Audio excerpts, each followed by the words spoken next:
की आइडियोलॉजी से इत्तेफाक रखते हैं।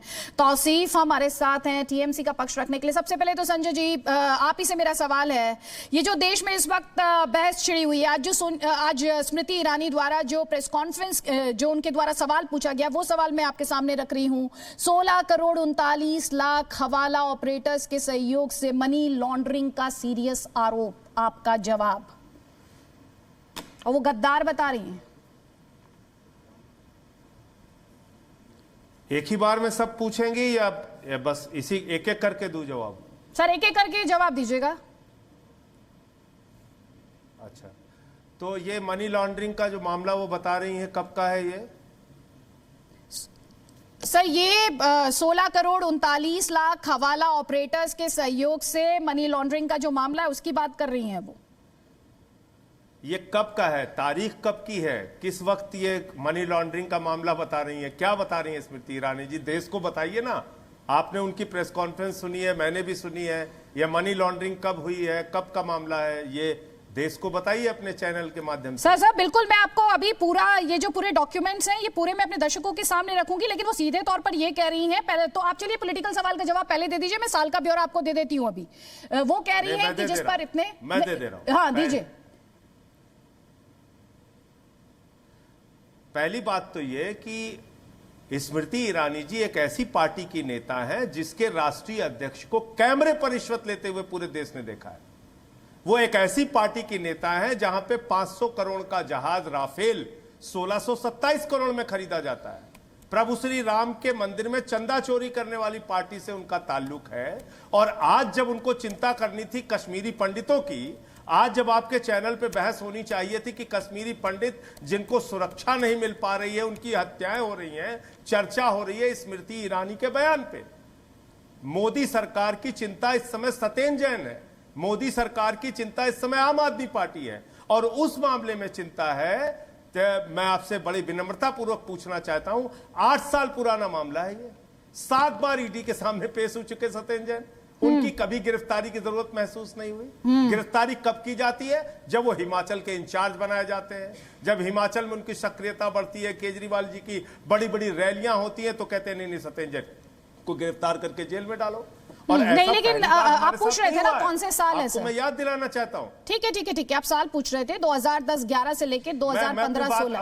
अब आप उस समय थोड़ा सा पीछे हो गई तो मुझे नहीं, पीछे आगे की बात नहीं है सर, पीछे आगे की बात नहीं, मैंने इन्फॉर्मेशन ऐड कर दी इसमें, पीछे आगे की बात नहीं सर, मैं तो पॉलिटिकल पार्टी हूं नहीं सर। अच्छा, सवाल ही पूछ रही हूं तो मुझे तो अब आपने मुझे जवाब दिया ना। हाँ बोलिए ना। नहीं, मैंने आपको स्पष्टीकरण दे दिया। आप पूछ रहे थे कि ये 16 करोड़। बोला मैडम। नहीं सर, आपको मेरी इजाजत की जरूरत नहीं, आपको बोलने के लिए ही बुलाया है, आपको बोलने के लिए ही बुलाया, इसमें कोई डाउट नहीं है, क्योंकि आप मुझसे सवाल पूछ रहे थे और मैं एकदम 100% श्योर होना चाहती थी कि कितने सालों का है, तो आपको बता देती 2010-11 से 2015-16 के बीच।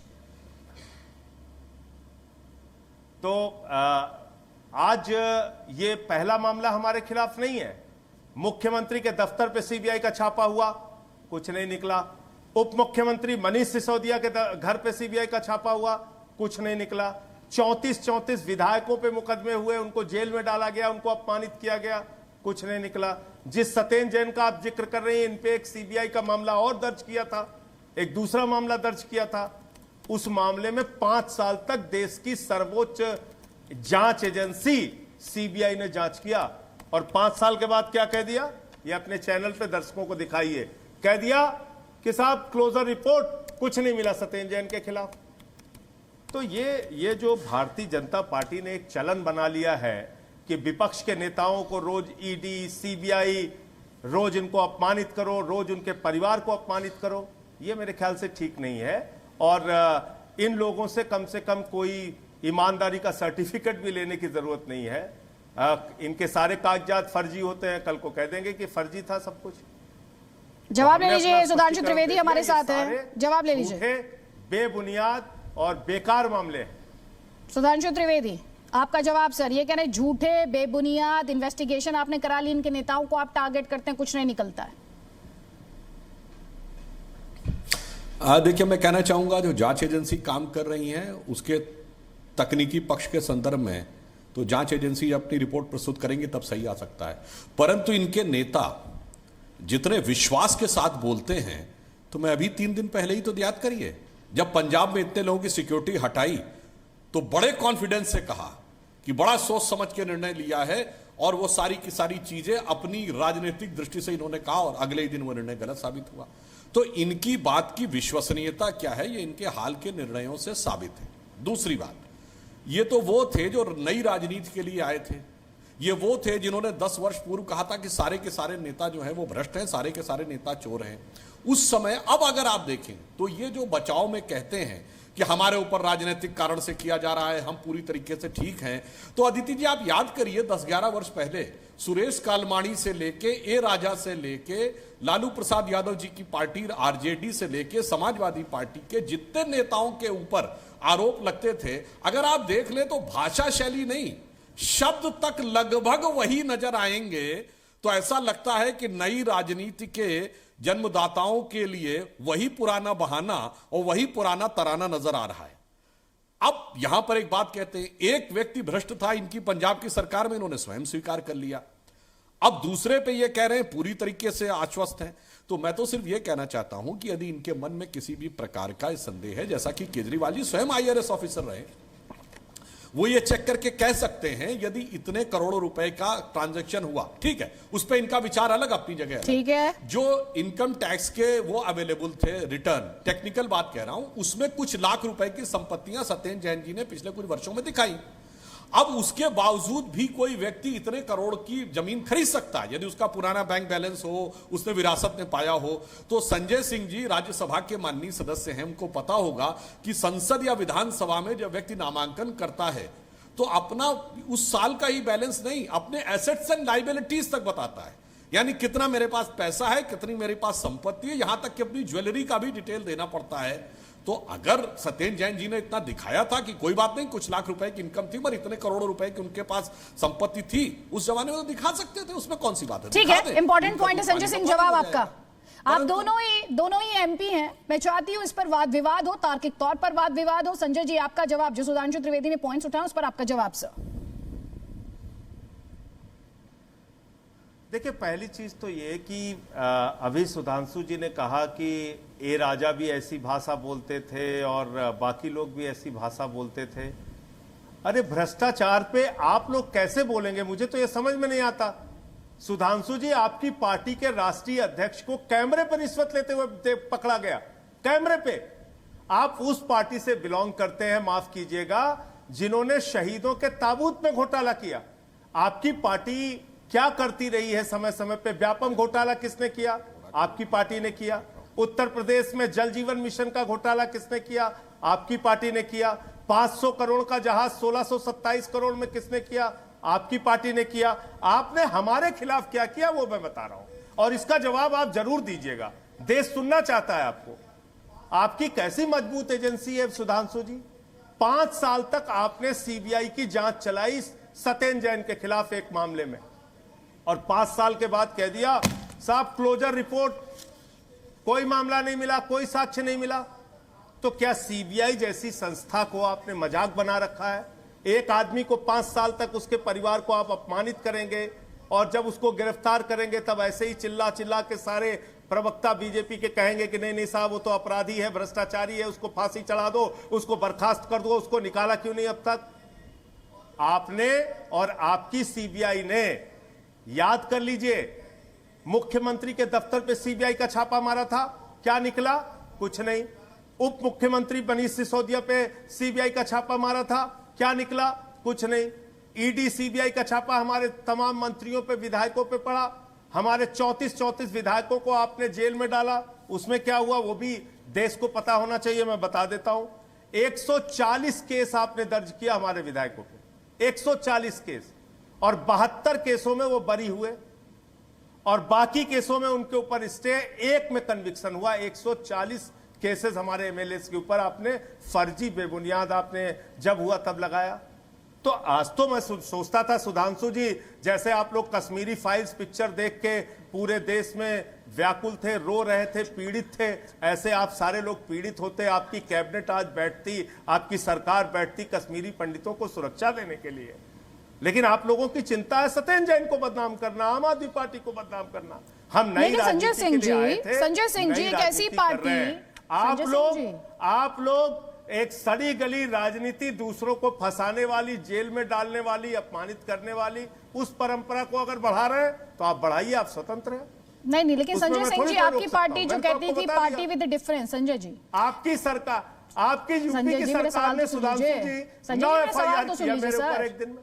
आपकी पार्टी कहती थी party with the difference, party with the difference कहने वाली क्या करें, पार्टी, पार्टी आप विद खुद द कह रहे हैं कि डिफरेंस आपके क्या नेताओं होना के खिलाफ कुछ निकलता नहीं है, इन्वेस्टिगेटिंग एजेंसीज जो है वो फेल हो जाती हैं, मुकदमा झेलना चाहिए। तो आप क्या कह रहे हैं सर? आप कह रही हैं कि पार्टी विद द डिफरेंस इसलिए बनी है कि मुकदमा झेलना चाहिए। सर, पार्टी विद और द भारतीय डिफरेंस, जनता पार्टी पार्टी इसलिए विद द बनी है कि डिफरेंस वो जो राफेल का शुचिता की घोटाला बात करेगी। करती है, राजनीतिक शुचिता ऐसा की मत बात बोलिए। करती है, उसे वॉक द टॉक करना ऐसा मत चाहिए। बोलिए, मैं ये कह रही हूँ सुधांशु जी नाराज हो जाएंगे। नहीं sir, party with the difference जो शुचिता, राजनीतिक शुचिता की बात करती है, उसे वॉक द टॉक करना चाहिए। सर, कौन नाराज होगा, कौन खुश होगा, उससे मुझे कोई फर्क पड़ता नहीं है सर, मुझे कोई फर्क नहीं पड़ता कौन खफा होगा, कौन खुश होगा, वो मैं जनता की अदालत में छोड़ती हूँ सर, वो मैं जनता की अदालत में छोड़ देती हूँ। सुधांशु जी से पूछ लेती हूँ कौन खुश है और कौन खफा है, सुन लीजिए ना सर प्लीज, मैं डिबेट के लिए आए ना सर। शुचिता की राजनीति करूं, आप कह रहे हैं। सर आप सुन लीजिए ना, आपको कोर्ट पे भरोसा है ना सर? एक सेकेंड, कोर्ट पे भरोसा है ना सर आपको? कोर्ट पे भरोसा है ना? अगर पॉलिटिकल, आपने कहा जी बोले सुधांशु जी, अगर आप सुन पाए हो कॉन्वर्सेशन, आदित्य जी, जो आपने बोला, मैं आपकी बात से थोड़ा मतभेद व्यक्त करना चाहता हूं। बिल्कुल मतभेद व्यक्त करें सर। नहीं, आपकी ये थोड़ा इको हो रहा है, ठीक करवा दीजिए। जी फिक्स कराते हैं सर। और मतभेद तो लोकतंत्र को मजबूत करता है, मनभेद नहीं होना चाहिए। हाँ, देखिए क्या है मतभेद, इसलिए कि आपने कहा पार्टी विद डिफरेंस और शुचिता की राजनीति, ये तो हमारा दावा था। इनका दावा क्या था? नई राजनीति। देखिए इन्होंने बड़ा ही चतुराई से काम किया था, नई राजनीति कहा था। अब नई राजनीति का मीनिंग तो कुछ भी हो सकता है, तो इन्होंने आज दिखाना शुरू किया कि नई राजनीति क्या थी। अब संजय जी ने कहा कि हमारी सरकार की ईमानदारी की बात, तो मैं याद दिलाना चाहता हूं 2013 के चुनाव में जब आपकी पार्टी पहली बार चुनाव लड़ रही थी, दिल्ली में तमाम जगह ऑटो के पीछे तक लिखा रहता था, शीला दीक्षित की फोटो लगाकर, बेईमान वर्सेस ईमानदार, बेईमान शब्द लिखा रहता था। और केजरीवाल जी कहते थे एक बक्सा भर के मेरे पास सबूत हैं।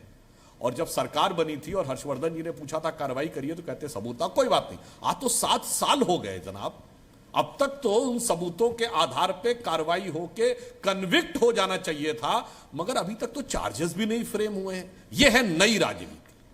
तो इसलिए मैं कहता हूं कि जो भ्रष्टाचार के प्रति ईमानदारी की बात है, और जो मैंने कहा, मैं ये नहीं कहता कि आपके ऊपर, आपको अपनी बात कहने का हक नहीं है, आपको ये कहने का हक है कि आपके ऊपर जो आरोप लगे हैं वो सही नहीं है, आप सही निकलेंगे बिल्कुल। मगर मैंने तो सिर्फ ये कहा, यही भाषा शैली सभी बोलते थे जिस पे आरोप लगता था। लालू प्रसाद यादव जी भी कहते थे हमें प्रताड़ित किया जा रहा है, वो कोई कास्ट के एंगल पे कहते थे, तो कोई रीजन के एंगल पे कहते थे, तमिलनाडु के कारण प्रताड़ित किया जाता है, वगैरह वगैरह। तो ये नई राजनीति का एक पुराना चेहरा नजर आ रहा है कि वही पुराना बहाना, वही पुराना तराना कि हमें प्रताड़ित किया जा रहा है, हमें दबाया जा रहा है। और एक बात और कहना चाहता हूं, चले कोई बात नहीं, सारी बात। सुधांशु जी केजरीवाल तो ये भी कहते हैं ना, 8-10 कंपनी, सुधांशु जी, अरविंद केजरीवाल तो ये भी कहते हैं कि पंजाब में उनका ईमानदारी मॉडल है, उन्होंने अपने स्वास्थ्य मंत्री के खिलाफ एक्शन लिया, उन्होंने स्वास्थ्य मंत्री को पकड़ा और हटाया भी। हाँ, देखिए कितनी मजेदार बात है। देखिए एक कहावत होती है अदिति जी हिंदी में, जुम्मे 4 दिन, मतलब जुम्मे 4 दिन नहीं हुए थे सरकार बने हुए, यानी 4 जुम्मे नहीं गुजरे थे सरकार बने हुए, और भ्रष्ट मंत्री प्रकाश में आ गया। अब इसी समझ लीजिए कि कितने महान साफ नियत वाले लोगों को ये चुनकर टिकट देते थे और कितना इनके चुनकर ये सरकार में उनको मंत्री बनाते थे। अब आप सोचिए कि उन केजरीवाल जी के दावे की क्या प्रामाणिकता मानी जाए, जो कहते मैंने सारे कागज देख लिए हैं, सब कुछ एकदम साफ है, नीट एंड क्लीन है। भाई तुम अपने कैंडिडेट का बैकग्राउंड नहीं चेक कर पाए, आप विधानसभा का टिकट देते समय, और उसे माननीय मंत्री बनाते समय नहीं चेक कर पाए, सिक्योरिटी हटाते समय आप नहीं चेक कर पाए, तो इस आपके दावे को थोथा दावा ना माना जाए तो क्या माना? जवाब लीजिए संजय सिंह। देखिए सुधांशु जी बहुत समझदार आदमी है और मैं समझता हूं ये झूठ नहीं बोलेंगे, राष्ट्रीय चैनल है, आपका पूरा देश देख रहा है। सुधांशु जी पूरे देश को आप ये बताइए कि जो भ्रष्टाचार के खिलाफ जांच करने वाली एजेंसी थी एसीबी, उसमें शीला दीक्षित जी के खिलाफ अरविंद केजरीवाल की सरकार ने एफआईआर किया था या नहीं किया था? और उसके बाद उस एसीबी को आपने अपने पास ले लिया कि नहीं ले लिया? और अगर आपने 7 वर्षों में कार्रवाई नहीं की उस मामले में, तो मोदी जी और आपकी सरकार उसके लिए दोषी और जिम्मेदार है कि नहीं? और इसके लिए आपको अभी चैनल पे माफी मांगनी चाहिए कि नहीं मांगनी चाहिए? जो गलतियां आप लोग करते हैं उसको आप एक राष्ट्रीय चैनल पे बैठ के हमें ही उल्टा दोषी ठहरा रहे हैं। जो एजेंसी आपके पास है भ्रष्टाचार की जांच करने वाली, जिसपे केजरीवाल जी ने कार्रवाई की थी, वो मामला अब आपके पास लंबित है, उसके लिए भी केजरीवाल जिम्मेदार है। तो ऐसी बातें कम से कम इस तरह की बातें संबित पात्रा जी करें तो अच्छा लगता है, आपके मुंह से अच्छा नहीं लगता है। आप एक समझदार नेता माने जाते हैं। दूसरी बात, आपने मुझसे कहा कि आपके नेताओं के ऊपर जो चार्जेस लगते हैं उसको पहले से आप जांचते क्यों नहीं, देखते क्यों नहीं? और हमारी तो पार्टी वो है कि अगर हमें जांच में गलत मिल गया तो केजरीवाल जी ने भी अपने मंत्री को बर्खास्त किया था और भगवंत मान जी ने भी किया। लेकिन अगर आप लोगों ने एक तरीका बना लिया है उत्पीड़न का, आप लोगों ने एक तरीका बना लिया है सीरीज ऑफ इंसिडेंट्स, मैंने बताया तो 140 मुकदमे किए आपने हमारे विधायकों पे, सबको कोर्ट 72 में बरी हो गए, वो बाकी मामले पेंडिंग चल रहे हैं। आपकी सरकार अगर दिन रात खाली 9 एफआईआर एक दिन में की थी, बाबा जी ने मेरे ऊपर राष्ट्रद्रोह लगाया, 23 एफआईआर लगाई, इसमें क्या करें? इसमें क्या कर सकते हैं? आपने अपनी संस्थाओं को, जे भी संस्थाएं उत्पीड़न करने की संस्थाएं, फर्जी मुकदमे लिखने की संस्थाएं बना रखा है, 5-5 साल बाद आप क्लोजर रिपोर्ट लगा के कह देते हैं आपके पास कोई साक्ष्य नहीं, तो इसका तो इलाज हमारे पास नहीं है। ठीक है, जवाब लीजिए सुधांशु त्रिवेदी कि आपने केजरीवाल पे जो छापा मारा था उसमें क्या किया? मनीष सिसोदिया पे जो छापा मारा था क्या किया? देखिए आदिति जी, देखिए मैं दर्शकों से कहता हूं ना, हमारी बात पे विश्वास करें ना, संजय जी की बात पे विश्वास करें, जाके चेक कर लें। जब हमारी पार्टी ने कहा था शीला जी के खिलाफ क्या कार्रवाई कर रहे हैं, तो इन्होंने कहा था सबूत लाओ। अब ये कह रहे हैं कि एसीबी केंद्र सरकार के अंडर में है, तो अब दो में से एक बात मान लें। यदि ये कह रहे हैं, यानी इनके हिसाब से माना जाए कि केंद्र सरकार ने कोई कार्रवाई नहीं की है, तो मेरे विचार से अब कांग्रेस पार्टी को कभी नहीं कहना चाहिए कि भारतीय जनता पार्टी वेंडेटा की राजनीति करती है। अब ये दो आरोप एक साथ नहीं चल सकते भाई। अगर आप ये कहना चाहते हैं, इसका मतलब हम मुख्य विपक्षी दल के खिलाफ वेंडेटा नहीं कर रहे हैं और आपके खिलाफ वेंडेटा कर रहे हैं। अच्छा चलिए, कोई बात नहीं। आपने कहा कि आपकी इतनी ईमानदारी थी कि आपके मुख्यमंत्री ने दिल्ली में बर्खास्त किया मंत्री को और पंजाब में बर्खास्त किया, मगर बर्खास्तगी की कहानी संजय जी आपने अधूरी बताई। आपकी पार्टी एक मामले में और बड़ी पार्टी थी।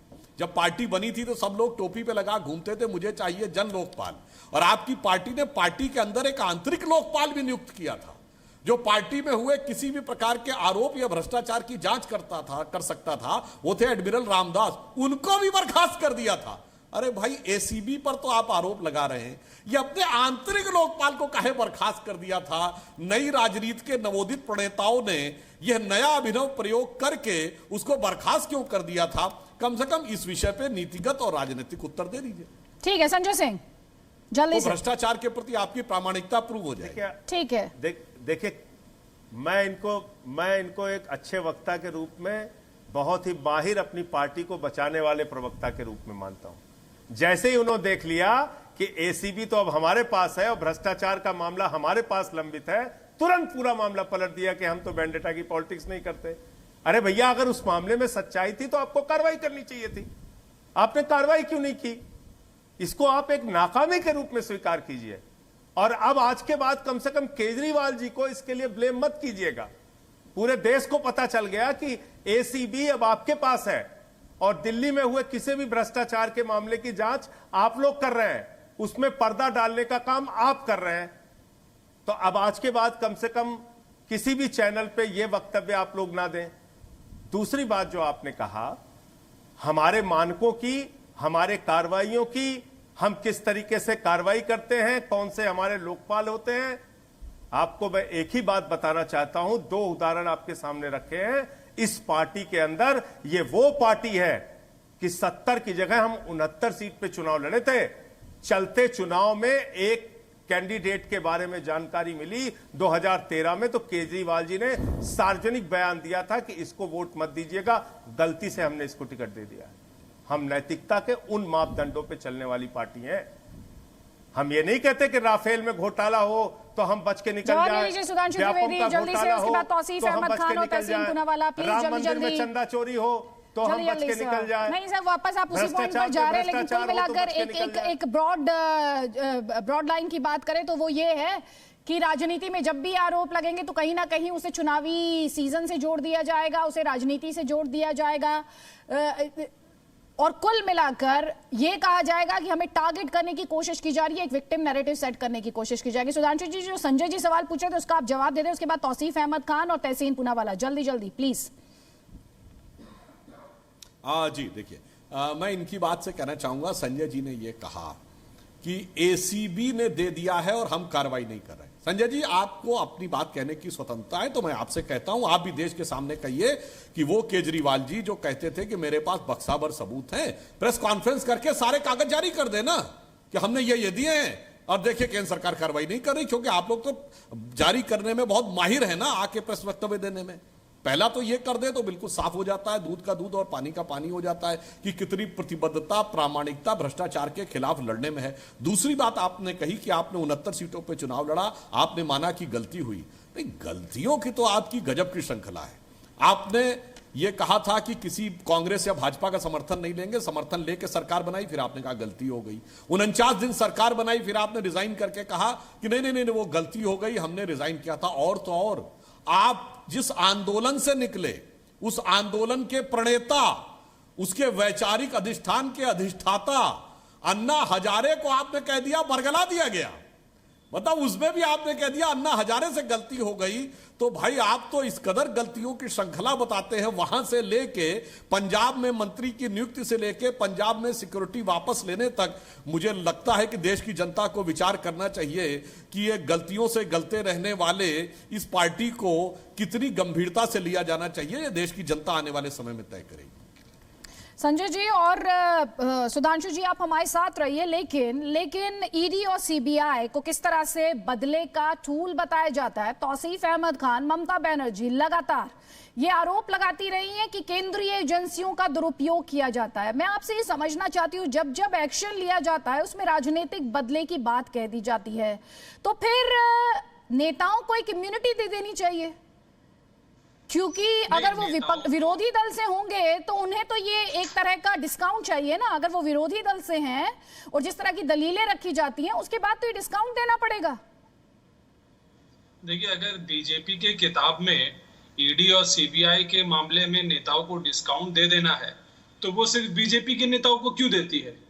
और इसलिए विपक्ष दल के लोग कहते हैं कि भाई आप डिस्काउंट अपने ही लोगों को देते हैं। मैं लिस्ट बताता हूं आपको। बीएस येदियुरप्पा, उनके ऊपर कितना गंभीर करप्शन का चार्ज, उनको चीफ मिनिस्टरशिप से हटाया गया, वापस चीफ मिनिस्टर बना दिया गया। हिमंता बिस्वा शर्मा, उन्हें आपने चीफ मिनिस्टर बना दिया। लंबा लंबा स्कैम है, बहुत सारे लंबे, नारायण राणे, रमेश पोखरियाल, और ऐसे बहुत लंबे लंबे लिस्ट हैं जहां पे बीजेपी नेताओं के खिलाफ करप्शन के चार्जेस चल रहा है। क्या एक्शन लेती है सेंट्रल एजेंसीज उनके खिलाफ? कोई एक्शन नहीं लेती।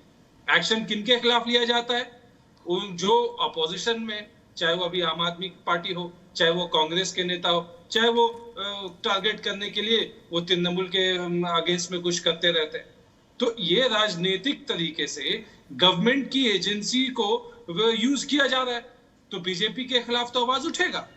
इस तरीके से तो दुरुपयोग नहीं करना चाहिए। आपका सेंट्रल एजेंसी से आप उनको इंडिपेंडेंटली हैंडल करने दीजिए। आप बोलिए कि जिस दिन जो आपने अभी अपनी दलील रखी, जो आपने अपनी बात रखी, तौसीफ अहमद खान, आपने जो भी बात रखी उसमें ऐसा लगा कि आपको इस बात से प्रॉब्लम नहीं है कि करप्शन के खिलाफ एक्शन होना चाहिए। आपको दरअसल इस बात से दिक्कत है, आपको इस बात से दिक्कत हो रही है कि टीएमसी से या विरोधी दल जो हैं उनसे सवाल क्यों पूछे जाते हैं? मैं उनको इनका हवाला दे करके कह रहा हूं कि आप बीजेपी से भी सवाल कीजिए, बीजेपी के नेताओं को जेल में डालिए। ये सेलेक्टिव अप्रोच जो है, मैं उसको हाईलाइट कर रहा हूं। सुधांशु जी, आपकी अप्रोच सेलेक्टिव है। सुधांशु जी, आपकी अप्रोच सेलेक्टिव है, जवाब लीजिए। तौसीफ अहमद खान, जवाब लीजिए। सुधांशु जी, आपकी अप्रोच सेलेक्टिव है। हाँ, देखिए तौसीफ जी ने जो बोला, मैं इनको याद दिलाना चाहता हूं, कोविड काल से जस्ट पहले, 2 साल पहले सीबीआई कोर्ट से 2G के आरोपियों को राहत मिल गई थी, तो सत्य की विजय हो गई थी।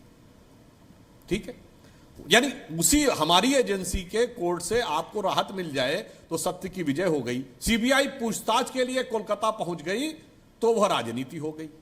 अभी देखिए संजय सिंह क्या आरोप लगा रहे थे कि शीला दीक्षित पे कार्रवाई नहीं हो रही है। अभी कांग्रेस पार्टी वाले क्या कहते थे कि रॉबर्ट वड्रा अभी तक जेल क्यों नहीं गए। अरे भाई, न्यायिक प्रक्रिया की एक व्यवस्था है। जिस देश में इंदिरा जी की हत्या के बाद एक दशक लग गया सरेआम हत्या करने वालों को फांसी की सजा तक पहुंचने में, और आप ये बात कहते हैं तो दो में से एक आरोप तय कर लीजिए ना, फिर आगे से कभी मत कहिएगा कि साहब उनके खिलाफ कार्रवाई नहीं हुई। हां, जहां तक एजेंसी या सरकारी व्यवस्था के राजनीतिकरण की बात है तो तौसीफ जी भारत में एकमात्र उदाहरण है कि जब सीबीआई कोलकाता के पुलिस कमिश्नर से पूछताछ करने गई थी तो मुख्यमंत्री धरने पे जाके बैठ गई। यानी एक ऑफिसर टू ऑफिसर केवल पूछताछ करने के मामले को सीधे राजनीतिकरण कर दिया। प्रधानमंत्री जी दौरे पे गए तो मुख्यमंत्री चली गई, उनका अधिकारी भी चला गया। एलानिया आपने बोला, आपकी मुख्यमंत्री ने, कि प्रधानमंत्री जी का फोन आया, मैंने फोन नहीं लिया। अब क्या आपकी व्यवस्था प्रतिबद्धता संविधान के प्रति मानी जाए? आप स्वयं बता दीजिए। अगर इतना खुलेआम राजनीतिकरण हो रहा हो प्रशासनिक व्यवस्था का, एलानिया मुख्यमंत्री कहती हो कि प्रधानमंत्री का मैंने फोन नहीं लिया, उसके बाद अगर कोई ये कहे तो मुझे लगता है कि ये उस प्रकार की पंचतंत्र की कहानी जिसे कहते हैं श्रृगाल प्रवचन दे रहा है, ऐसा प्रतीत होता है। ठीक है संजय सिंह, यहां पर जितनी बहस हुई है उसके बाद एक बड़ा सवाल ये होगा कि जांच एजेंसियां हमेशा सवालों के घेरे में ही रहती हैं। जो आपकी सरकार है वो आरोप लगाते हैं, जो उनकी सरकार है आप आरोप लगाते हैं। वो इस देश में चुनाव होते भी रहते हैं, तो मतलब एक्शन नहीं हो? नहीं, बिल्कुल हो। मैं तो बल्कि ये कह रहा हूं कि जब कोई जांच ये शुरू कराए तो कम से कम उम्र कैद की सजा दिलवाएं, फांसी की सजा दिलवाएं, कुछ सजा दिलवाएं, सिर्फ नाटक ना करें। मेरा अनुरोध तो ये है। मैं तो उल्टी बात कर रहा हूं कि जब भी आप मुकदमे लिखा करें तो 3 साल तक एक आदमी को बदनाम करके और बाद में ये ना कहें कि मुच्छ, जैसे मुच्छ बच्चे हमारे सब खेलने के बाद कहते हैं हमारे यहां अवधि में कि दूध भात मुच्छ, तो वो मुच्छ ना करें। 5 साल आपने इस आदमी को बदनाम किया, सत्येंद्र जैन को सीबीआई की जांच चलवाई, घर पे छापा मार दिया, बाद में कह दिया मुच्छ, कुछ नहीं मिला। तो ये मत कीजिए। जब किसी पे मुकदमा कीजिए तो उसको बाकायदा सजा दिलाइए, उम्र कैद दिलवाइए, चाहे फांसी दिलवाइए, चाहे 8-10 साल जेल में सड़ाइए, कुछ तो कीजिए। आप हर मामले में मुंह की खाते हैं। केजरीवाल के दफ्तर पे सीबीआई भेज देते हैं, फिर बाद में कह देते हैं कुछ नहीं मिला। मनीष सिसोदिया के घर पे सीबीआई भेज देते हैं, कहते हैं कुछ नहीं मिला। डॉक्टर त्रिवेदी से लूंगी, लेकिन मेरा सवाल आपसे जो है, आप ये वादा करते हैं, कभी नहीं देते लोग जवाब। ठीक है सर, इन बातों का जवाब नहीं देते। नहीं वो देंगे, वो हाथ उठा रहे हैं, लेकिन मेरा उससे पहले एक सवाल है। आप कह सजा नहीं दिलाते, उम्र कैद नहीं दिलाते, फांसी की सजा नहीं दिलाते। सर सुन तो लीजिए सर, पंजाब सरकार फांसी की सजा दिलवाएं। ठीक है सर, जो आपने स्वास्थ्य मंत्री के खिलाफ जो आपने एक्शन लिया, उसके बाद आप सजा का वादा कर रहे हैं इस मंच से बैठकर, आप कर रहे हैं। वैसे मैं आपको बता दूं, सजा दिलाना जांच एजेंसी का काम है। मैं वादा कर रहा हूं, सुनिए, वादा कर रहा हूं, सुन तो लीजिए। ये वादा कर रहा हूं, वादा ये कर रहा हूं आपसे कि कोर्ट में मामला चल रहा है और जैसे बाकी मामलों में सारे लोग पाक साफ निकल के बाहर आए हैं, 400 मामलों में मोदी जी ने जांच कराई है। उसमें 400 फाइलों की जांच के बाद मोदी जी ने केजरीवाल जी को क्लीन चिट दे दिया, कह दिया कुछ नहीं मिला। इस मामले में भी कुछ नहीं मिलेगा, ये मैं वादा कर रहा हूं आपसे। चलिए, हमारे साथ केंद्रीय मंत्री स्मृति ईरानी है। स्मृति ईरानी जी, बहुत बहुत स्वागत है जी न्यूज पर। मैं वापस आपको मंच दूंगी, संजय जी, वापस मंच दूंगी। स्मृति ईरानी जी, बहुत बहुत स्वागत है जी न्यूज के लिए वक्त निकालने के लिए। नमस्कार मैम। स्मृति जी सुन पा रही हैं आप मेरी आवाज? आपका ऑडियो गया है। स्मृति जी, आप मुझे सुन पा रही हैं? स्मृति जी तक आवाज नहीं पहुंच पा रही है। उनसे जैसे ही हमारा कनेक्शन वापस आता है उनका रुख करेंगे, लेकिन उससे पहले डॉक्टर सुधांशु त्रिवेदी, आप जवाब देना चाह रहे थे संजय सिंह को, जल्दी से आपका जवाब। वो ये कह रहे हैं कि मामले तो बहुत दर्ज होते हैं पॉलिटिकल वेंडेटा के तहत, लेकिन एक्शन नहीं लिया जाता, सजा नहीं दिलाई जाती, और इसीलिए पॉलिटिकल विल पर सवाल उठते हैं, पॉलिटिकल मंशा पर सवाल उठते हैं। चलिए, संजय जी ने जो सारी बातें कही, ये अपना पक्ष रहने को तैयार है, मैंने मान लिया इनकी बात। ये तो ये कह के आए थे ना कि घनघोर भ्रष्टाचार है, हम आके सारी सफाई कर देंगे। ये 7 साल में कितने लोगों को सजा दिलवाना छोड़िए, चार्जेस फ्रेम किए दिल्ली में, बता दें। तो यार ये दो में से एक बात है, या तो आपने पूरी तरीके से वो एक वितंडावाद खड़ा किया था, एक नाटक खड़ा किया था कि भ्रष्टाचार है, या तो वो था ही नहीं, या फिर अगर था तो आप उसके ऊपर कुंडली मार के बैठ गए। अब आप किसी प्रकार कार्रवाई नहीं करना चाहते। अन्यथा ये सरकार बता दे कि 7 साल में कितने मामले इन्होंने खोजे, कितने जांच के किस स्टेज पे हैं, कितने में चार्जेस फ्रेम हो गए, कितने में चार्जशीट हो गई, कितने में कन्विक्शन हो गया। ठीक है संजय जी, जवाब। तो दूध का दूध पानी का पानी हो जाएगा। ठीक है, इंपॉर्टेंट क्वेश्चन है। के मामले में कितना इंपॉर्टेंट क्वेश्चन है। एक बार अभी वो मान चुके कि भ्रष्टाचार की जांच करने की कोई एजेंसी जो भी दिल्ली में है वो उन्हीं के पास है, मोदी जी के पास। लेकिन आप व्यापम घोटाले में कुछ नहीं करेंगे, जल जीवन मिशन के घोटाले में कुछ नहीं करेंगे, राम मंदिर के चंदा चोरी के घोटाले में कुछ नहीं करेंगे, राफेल के भ्रष्टाचार में कुछ नहीं करेंगे। आपको तो मैंने याद दिलाया कि शहीदों के ताबूत में घोटाला हुआ आपकी सरकार में। यह भी याद दिलाया कि आपके राष्ट्रीय अध्यक्ष कैमरे पर पकड़े गए थे रिश्वत लेते हुए। तो इसलिए अब उन बातों की पड़ताल में जाइए, आपने कब कब क्या क्या कार्रवाई किसके खिलाफ की। हमें तो जब जिसके खिलाफ सुधांशु त्रिवेदी, मैं वापस आपको मंच दूंगी। हमारे साथ केंद्रीय मंत्री स्मृति ईरानी है, मैं वापस आपको मंच दूंगी। संजय जी प्लीज, आप बार बार एक विक्टिम कार्ड की बात कर रहे हैं यहाँ पर, 5 साल से प्रताड़ित किया, ये बात कह रहे हैं। स्मृति ईरानी जी, बहुत बहुत स्वागत है मैम, जी न्यूज के लिए वक्त निकालने के लिए शुक्रिया और नमस्कार। नमस्कार जी। मैम, अब एक डिबेट छिड़ी है इस देश में, कट्टर देशभक्त तो हमने सुना था देशभक्त होता है, उसमें सच्चा झूठा कट्टर क्या है वो कोई पॉलिटिकल पार्टी एक्सप्लेन कर पाएगी। ये कट्टर देशभक्त बनाम गद्दार, ये जो लड़ाई है, ये जो सियासी लड़ाई है, ये कहां पर है? और जो हमारे दर्शक इस वक्त आपको सुन रहे हैं, आपको देख रहे हैं, उन्हें इस पूरे पॉलिटिकल नैरेटिव को किस तरह से देखना और समझना चाहिए आपके मुताबिक? देखिए, मेरे कुछ बहुत ही स्पष्ट सवाल थे केजरीवाल जी से, और मैंने केजरीवाल जी का निश्चित रूप से नाम इसलिए लिया क्योंकि कल केजरीवाल जी ने सत्येंद्र जैन जी को एक क्लीन चिट दी उन मामलों में जिसमें अब वो कानून की गिरफ्त में हैं। अरविंद केजरीवाल जी का ये कथन था कि उन्होंने सत्येंद्र जैन जी से संबंधित सभी दस्तावेजों को देखा और सत्येंद्र जैन ने कोई भी गलत काम नहीं किया। अब सत्येंद्र जैन जी ने क्या किया, वो स्वयं दिल्ली की हाई कोर्ट ने 2019 में एक ऑर्डर के माध्यम से राष्ट्र के सामने इसका उल्लेख कर दिया। इसमें छंद 30 जो है कोर्ट के ऑर्डर का, उसमें स्वयं कोर्ट ने ये कहा है कि जो पिटिशनर्स हैं, मतलब कि पिटिशनर्स जो स्वयं सत्येंद्र जैन से संबंधित हैं, उन्होंने कोर्ट में स्वयं कबूला है कि जो शेयर्स के एंट्री की गई, प्रीमियम की एंट्री की गई, ये काला धन का जो ट्रांजैक्शन हुआ वो पूरा और पूरा सत्येंद्र कुमार की देखरेख में और उनके आदेश अनुसार हुआ। तो प्रश्न ये उठता है कि अगर अरविंद केजरीवाल ने सही में सारे दस्तावेज देखे तो इस दस्तावेज को देखने के बाद भी वो सत्येंद्र जैन का समर्थन क्यों करते हैं। एक और प्रश्न मैंने कल पूछा था कि आपको क्या ये जानकारी है, क्या आप इस जानकारी से पल्ला झाड़ सकते हैं कि सत्येंद्र जैन ने अपनी कंपनीज के माध्यम से 200 बीघा जमीन दिल्ली में उन अनऑथराइज्ड कॉलोनीज के आसपास ली, जिसमें उनकी खरीद के बाद इन कॉलोनीज को रेगुलराइज किया गया आम आदमी पार्टी की सरकार द्वारा। मुझे दुख है कि मेरे इन प्रश्नों को प्रस्तुत करने के बाद भी आम आदमी पार्टी की जो प्रेस कॉन्फ्रेंस हुई उनमें इन 2 कम से कम सवालों का जवाब नहीं आया। अरविंद केजरीवाल जी ने कल संवेदना व्यक्त की सत्येंद्र जैन जी की पत्नी के प्रति, और कोर्ट के इस ऑर्डर में ये भी उल्लेखित है कि उनकी पत्नी भी इन शेल कंपनीज के माध्यम से इस इल गॉटन वेल्थ या काले धन को एकत्रित कर रहे थे। लेकिन अरविंद केजरीवाल, वापस आपके यहाँ से कनेक्ट कटा है। मैम सुन पा रही हैं आप मुझे?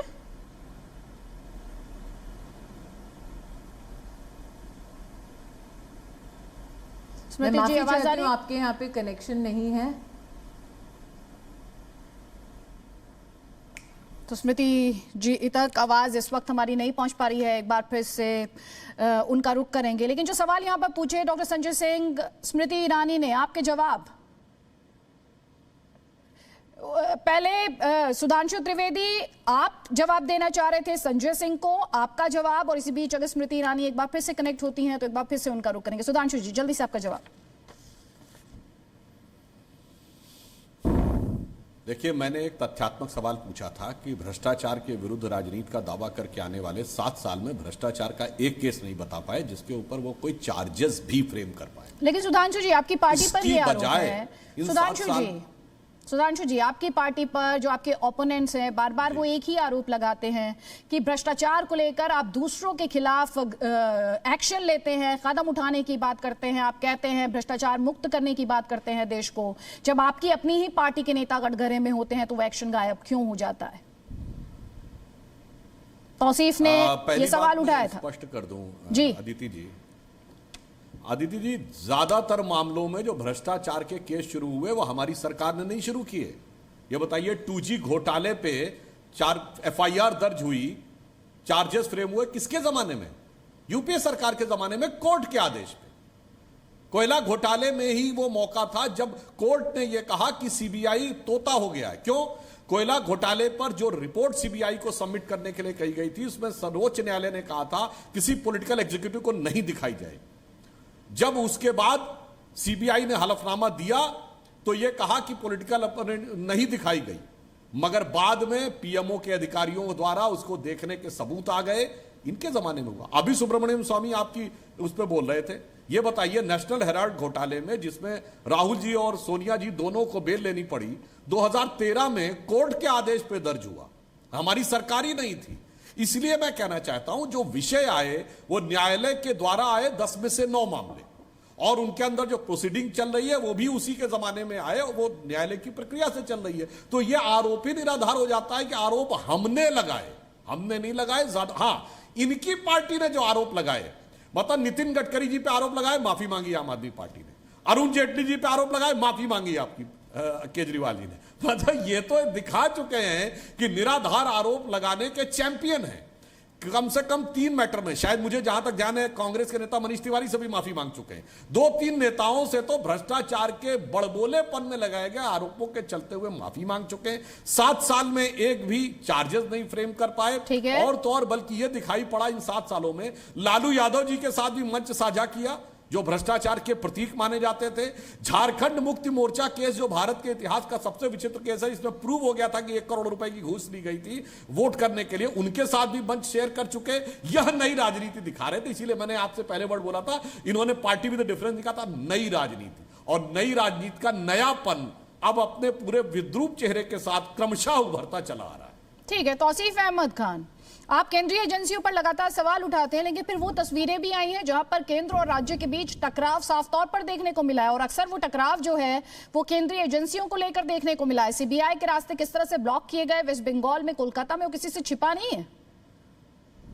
हाँ, तो इस केंद्रीय एजेंसी को अगर वो पॉलिटिकली यूज करेंगे तो वो क्या उम्मीद करते हैं? तो ये कौन डिसाइड करेगा? नहीं, एक सेकेंड, ये डिसाइड कौन करेगा कि पॉलिटिकल यूज हो रहा है या सही यूज हो रहा है? ये कौन डिसाइड करेगा?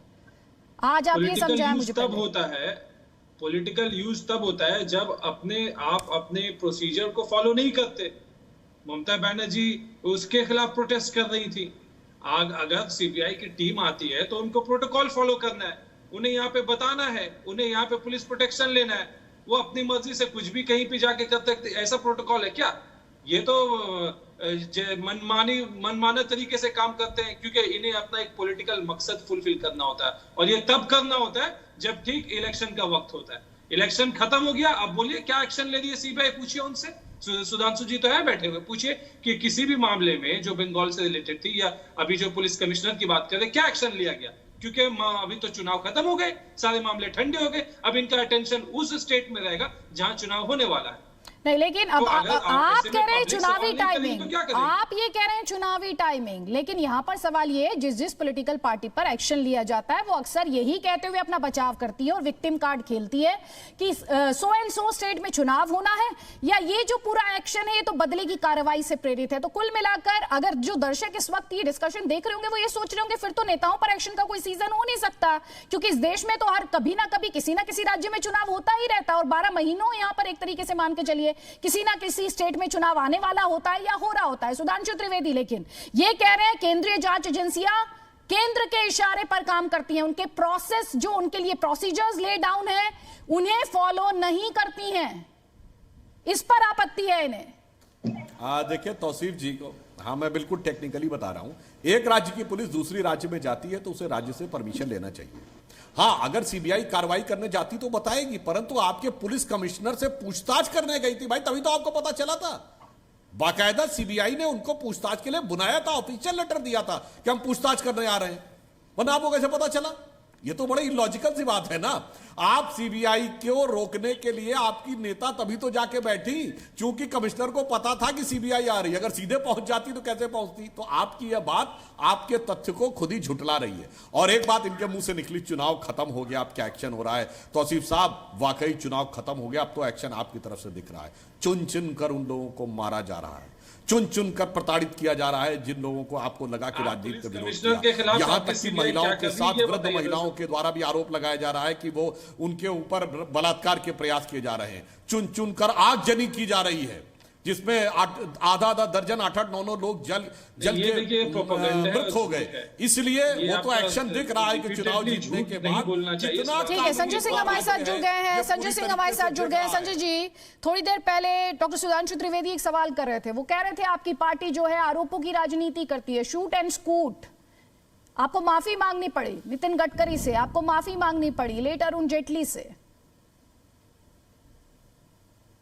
देखिए, पहली बात तो ये कि सुधांशु जी क्या करते हैं नहीं करते हैं, आप अपने चैनल पे तो न्याय कीजिए। एक पार्टी से 2 प्रवक्ता अगर आप लोग बैठाएंगे तो ये आपके भी चैनल के न्याय पर सवाल उठेगा। एक पार्टी से एक ही प्रवक्ता, सुधांशु जी ने सवाल पूछा है, मैं जवाब दे रहा हूं। पहली बात तो दूसरा प्रवक्ता कहां है? हम आरोप दूसरे वो मिनिस्टर है सर, स्मृति ईरानी मिनिस्टर हैं और वो कितनी देर के लिए आई हैं? मिनिस्टर है तो क्यों? ठीक है, और वो सवाल आपसे वो सवाल पूछ रही थी और मैं तो चाहती थी आप जो सवाल उठा रहे थे उनसे पूछूं मैं। सर सुनिए मेरी बात, मैं तो चाहती थी आप ही चले गए इतनी देर में आप ही चले गए इस डिस्कशन से। आप ही के सवाल में स्मृति ईरानी जी से पूछना चाह रही थी। आप एक पार्टी से एक प्रवक्ता बैठाएंगी ना सर? आप मुझे मत बताइए सर, सुनिए मेरी बात, सुने जैसे आप सरकार कैसे चलाएंगे, ठीक है, इसी तरह से हमने आप सुने मेरी बात, आपकी पार्टी से भी 2 प्रवक्ता बैठते हैं, आप शायद उन डिस्कशंस का हिस्सा नहीं होते। आप अपना जवाब दीजिए। मैं इस वक्त इस बहस में नहीं जाना चाहती कि कितने डिबेट्स में आपकी पार्टी से भी आपकी सरकार में मंत्री और आपकी पार्टी के प्रवक्ता का पक्ष हमने लिया है। मैं उस डिबेट में नहीं जाना चाहती हूँ सर, उस डिबेट में मैं नहीं जाना चाहती। आपसे जो सवाल है आप उसका जवाब दीजिए जो उन्होंने पूछा। Shoot and scoot sir, shoot and scoot मुझे बताएंगे, बुलाएंगे तो बता के बुलाएंगे सर। क्या बता के बुलाएंगे कि स्मृति ईरानी अभी कनेक्ट हो गई है, आपसे परमिशन लूं ऑन एयर? नहीं संजय जी, आज आप ये स्पष्ट कर दीजिए, आपसे ऑन एयर परमिशन लूं कि अगर 30 सेकंड पहले स्मृति ईरानी कनेक्ट हो जाती है तो मैं ऑन एयर आपसे परमिशन लूं कि स्मृति ईरानी जी हमारे साथ कनेक्ट हो गई है? संजय जी आप बताएं, हम उन्हें बैठा सकते हैं या नहीं बैठा सकते? आपसे ऑन एयर परमिशन लेना होगा संजय जी। आप पहले ठीक से बोलिए, आप ठीक से बोलिए सर। मैं आपसे आराम से ही बात कर रही हूँ, आपसे आप परमिशन की बात कर रहे हैं सर। नहीं आप परमिशन की बात कर रहे हैं सर, आप मुद्दे पर आइए। आप आरोपों की राजनीति पर आपका जवाब मांग रही हूँ सर। मैं आपसे आराम से आरोपों की राजनीति पर आपका जवाब सर। आप इस भाषा में बात करेंगे मुझसे? सर किस भाषा में आपसे बात की? आप कह रहे हैं कि आपने बताया नहीं, आपने पूछा नहीं सर। हम लोकतंत्र में है ना सर, लोकतंत्र में रहते हैं ना। किसी भी गेस्ट को बुलाएंगे तो आप उनको बताएंगे सर, अगर कोई लास्ट मिनट कनेक्ट होगा तो मैं आपसे ऑन एयर परमिशन लूंगी क्या सर? इसके लिए प्रोसीजर है क्या सर? प्रोसीजर है क्या इसके लिए कि ऑन एयर आपसे परमिशन लूंगी कि स्मृति ईरानी हमारे साथ है? आपके और आप अभी दर्शकों का वक्त सर जाया मत कीजिए, अभी आप मुद्दे पर आइए। आरोपों की राजनीति पर आपका जवाब दीजिए। शूट एंड स्कूट को लेकर जो डॉक्टर सुधांशु त्रिवेदी ने सवाल पूछा और आपकी पार्टी के नेताओं को माफी मांगनी पड़ी, उस पर देखिए, बेशर्म पार्टी जो होती है उसको अपने ऊपर किसी आरोप को नहीं मानना होता है। तो इसलिए भारतीय जनता पार्टी उस पे चाहे राफेल के भ्रष्टाचार और घोटाले का मामला लगे, उसके ऊपर चाहे व्यापम घोटाले में कई लोग अपनी जान दे दें और बड़े बड़े भ्रष्टाचार के मामले लगे, चाहे उनके ऊपर कोरोना की महामारी में ऑक्सीमीटर थर्मोमीटर के घोटाले का मामला लगे, चाहे उनके ऊपर आरोप लगे जल जीवन मिशन में हजारों करोड़ के घोटाले का, जिस पार्टी को मानना नहीं है अपने ऊपर हुए भ्रष्टाचार को, जिसको कोई जांच निष्पक्षता से नहीं कराना है, जिनको जांच एजेंसियों का सिर्फ दुरुपयोग करना है, उसके लिए तो मैं कोई इलाज नहीं कर सकता। आरोप हम लगाते हैं साक्ष्यों के साथ, आरोप हम लगाते हैं प्रमाण के साथ। बताया तो आपको 2 करोड़ की प्रभु श्री राम के नाम पर खरीदी गई जमीन 5 मिनट में 18.5 करोड़ रुपए में बेची गई। 5 मिनट में 16.5 करोड़ का घोटाला किया इन लोगों ने। तो आप मुझे बताइए कि ऐसे भ्रष्टाचार को भी ये लोग नहीं मानते हैं, तो ये इसका इलाज तो हमारे पास नहीं है। मैंने तो बताया ये तो वो पार्टी है, इनके एक नेता स्वर्गीय नेता है, उनको दुनिया में नहीं, वो कहते थे पैसा खुदा तो नहीं लेकिन खुदा से भी कम नहीं। ये तो उस संस्कृति वाली पार्टी है। तो मैं इसमें क्या कर सकता हूं? पूरे देश में व्यापम घोटाला मशहूर हुआ इनकी सरकार का, कई लोगों की जान चली गई, राज्यपाल के सुपुत्र की संदिग्ध परिस्थितियों में मौत हुई, लेकिन नहीं कुछ करना है तो आप क्या कर सकते हैं? राफेल घोटाले का मामला सामने आया, 500 करोड़ का जहाज 1627 करोड़ में खरीदा गया, नहीं कुछ करना है तो क्या कर सकते हैं? जो बात इन्होंने कही, आप लीजिए संजय सिंह जी ने जो शब्द बोला सारा अर्थ उसी में निहित है। इन्होंने कहा आरोप, मान्यवर व्यापम घोटाले पे मध्य प्रदेश उच्च न्यायालय और सर्वोच्च न्यायालय की टिप्पणी पढ़ लीजिए। यहां तक कि कांग्रेस के जिन नेता महोदय ने जाके आरोप, उनको फटकार लगी कि यह आप निराधार मुद्दों पे कोर्ट का ध्यान भटकाना चाह रहे हैं। इसे कहते हैं आरोप। और हम तो वो पार्टी है जिनके नेता सीधे कोर्ट चले गए आपके नेताओं द्वारा लगाए गए आरोप पे, सीधे कोर्ट, और अंततः आपके सर्वोच्च नेता को माफी मांगनी पड़ी कि साहब हमने गलत आरोप लगाया। तो इतना ही नहीं, शूट एंड स्कूट तो संजय जी आपकी पार्टी में इतना हुआ कि नितिन गडकरी जी पर जितने आरोप लगाया था, जहां तक मेरी जानकारी, वो नेत्री ही आपकी पार्टी छोड़ के भाग गई। मतलब आपके यहां तो एक अद्भुत प्रक्रिया थी, और आपके यहां तो आप हमारे नेता के बारे में कह रहे हैं, कोई बात नहीं, ठीक है। अरे आपके नेताओं ने क्या क्या बोला है आपकी पार्टी के बारे में, उसमें क्या क्या बताया जाए। अभी आपके एक संस्थापक नेता के प्रति, आपके नेतृत्व के प्रति इतना अविश्वास हो गया कि उन्होंने तो क्या क्या बोल दिया, खालिस्तान और वगैरह वगैरह। ये तो आपके संस्थापक सदस्य बोले। तो अन्ना जी से लेके, रामदास जी से लेके, प्रशांत भूषण, शांति भूषण से लेके हाल ही में उत्पन्न हुए अविश्वास तक, आपने कितनी जगहों के ऊपर गलतियां की हैं, कितनी जगहों पे तथ्यात्मक लड़ाई लड़ी है, कितनी ईमानदारी से लड़ाई लड़ी है। मुझे डॉक्टर सुधांशु त्रिवेदी, संजय सिंह, बहुत इंटरेस्टिंग डिस्कशन रहा। उम्मीद है किसी और मुद्दे पर, नए मुद्दे पर एक बार फिर आप हमारे साथ जुड़ेंगे। लेकिन राजनीति की खूबसूरती है, राजनीति में अगर सवाल पूछे जाए तो सवाल का जवाब भी अक्सर सवालों में आता है।